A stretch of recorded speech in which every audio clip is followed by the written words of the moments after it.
ওয়ায়ামনাউনাল মাউন, অপরাধী হলো তারাই যারা সংসারের খুঁটিনাটি জিনিস একে অপরকে দেওয়া থেকে বিরত থাকে।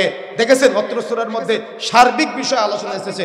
খুঁটিনাটি জিনিস বলতে আপনার বাড়িতে রান্না করতে করতে পেঁয়াজ শেষ, আপনার স্ত্রীর রান্না করতে করতে পেঁয়াজ মরিচ শেষ, পাশের বাড়িতে গিয়ে পেঁয়াজ মরিচ চাইবে, দিতে হবে, যদি না দেয় তাহলে অপরাধী।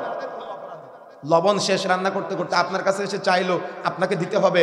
বাড়িতে মই আছে না, মই চিনেন, বাসুই চিনেন, আপনার বাড়িতে মই আছে আর একজনের বাড়িতে নাই, তার একটু মইয়ের দরকার, বাসুইয়ের দরকার, আপনার কাছে চাইলো, আপনি দিলেন না। কোদাল চিনেন, কোদাল কুড়াল কাঠ কাটতে লাগে, মাটি কাটতে লাগে, আপনার আছে আর একজনের নাই, আপনার কাছে চাইলো, আপনি দিলেন না। এই সংসারের খুঁটিনাটি জিনিস দেখেছেন ইসলাম কত ডিপলি আলোচনা করেছে।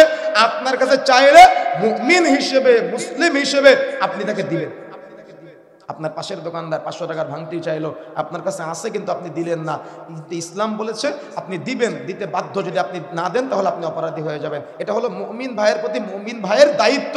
সুতরাং সংসারের খুঁটিনাটি জিনিস একে অপরকে দেওয়া থেকে বিরত থাকা, এটা হলো অপরাধীদের তালিকায় 6 নম্বর অপরাধী আল্লাহ সুবহানাহু ওয়া তাআলা অত্র সূরার মধ্যে বলেছেন। সুতরাং প্রিয় বন্ধুরা আমার, রজনী অনেক গভীর হয়েছে।